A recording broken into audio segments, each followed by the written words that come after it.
నమస్కారం. ప్రతి వారం వచ్చే పేషెంట్ చెప్పిన పాఠం కార్యక్రమంలో ఈ వారం రాహుల్ అనే కుర్రాడు గురించి చెప్తాను. వీడేమో 10th క్లాస్ అవుతున్నాడు. ఐఐటి స్టూడెంట్ అనమాట. ఐఐటికి ప్రిపేర్ అవుతున్నాడు. వాడి చెప్పిన పాఠం చెప్తాను.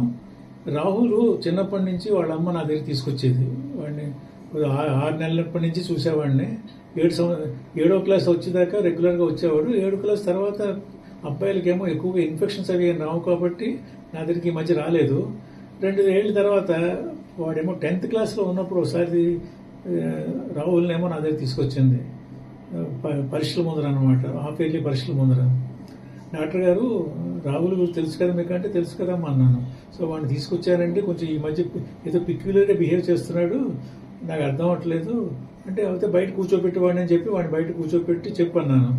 చెప్తుంటే ఈ మధ్య 2-3 నెలలు బట్టి స్కూల్ నుంచి వచ్చిన వెంటనే పుస్తకాలన్నీ సర్దేసుకుని మొహం కడిగేసుకుని ఫ్రెష్ అయిపోయి ఆ మంచం మీద కూర్చుని ఓ పావు గంట వెక్కి వెక్కి ఏడ్చేస్తున్నాడు సార్. సో నేను తలుపు పక్కన చూస్తేనేమో ఏడుస్తూ కనిపిస్తాడు. తర్వాత 15 నిమిషాల తర్వాత ఏమో మొహం కడిగేసుకుని వచ్చేసి నా ఒళ్ళో తలకాయ పెట్టుకుని ఆ రోజు ఏమో టీచర్ చెప్పిన పాఠం కానీ టీచర్ చెప్పిన జోక్ కానీ లేకపోతే కొత్తగా చెప్పిన లెక్కలు కానీ కొంచెం చెప్పి నవ్వుతూ మాట్లాడుతున్నాడు. నాకేం అర్థం అవ్వట్లేదు, ఎందుకు ఇలా బిహేవ్ చేస్తున్నాడని.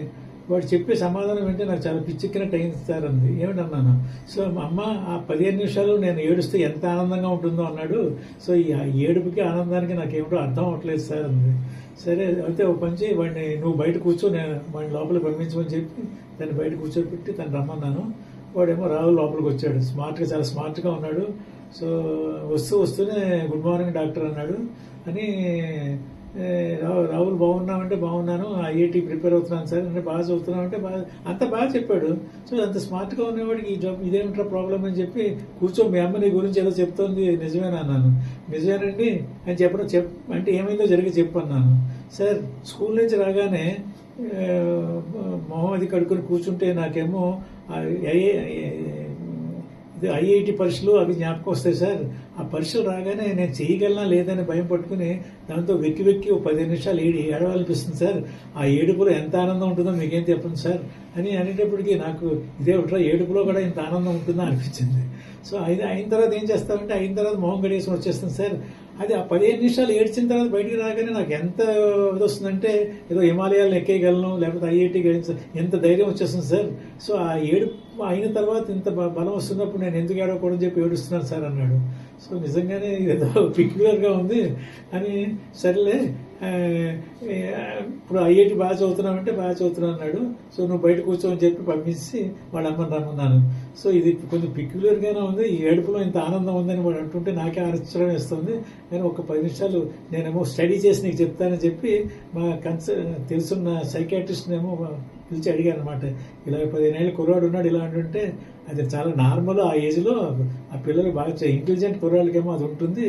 ఆ ఏడుపు వల్ల ఏమవుతుందంటే ఒంట్లో డోపమైన్ సిరోటోనిన్ అనే హార్మోన్స్ లిబరేట్ అవుతాయి. అవేమో చాలా హ్యాపీ హార్మోన్స్. ఆ ఏడుస్తున్నప్పుడే చాలా హ్యాపీగా ఫీల్ అవుతారు వాళ్ళు. ఆ ఏడుపు అయిపోయిన వెంటనే they get all the energy and they will be able to conquer anything. So అది ఏడుపు అనేది చాలా నార్మల్. ఈ పరీక్షలు అయ్యేదాకా ఉంటుంది, తర్వాత మామూలుగా అయిపోతాడులే అన్నాను. సో వాళ్ళ అమ్మని పిలిచి అది చెప్పేటప్పటికి she was very happy. So వాడు చెప్పాను దీని ఏం మందులు అక్కర్లేదమ్మా పంపించేయమని చెప్పాను. తర్వాత తెలిసింది ఏడుపులో కూడా ఇంత ఆనందం ఉంటుందా అని.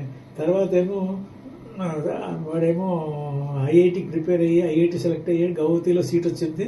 ఐఐటి అయిపోయిన తర్వాత ఈ మధ్య వాళ్ళ అమ్మ కనపడితే అడిగాను ఏం చేస్తున్నాడు మీరు రాహుల్ అని. రాహుల్ బాగానే ఉన్నాడండి, వాడు ఇప్పుడేమో CEO ఆఫ్ ఏ కంపెనీ కింద ఉన్నాడు, వాడికి ఒక కొడుకు కూడా పుట్టాడు, వాడి 12 ఏళ్ళు, వాడు ఈ మధ్య ఏడవడం మొదలెట్టాడు సార్ అంతే.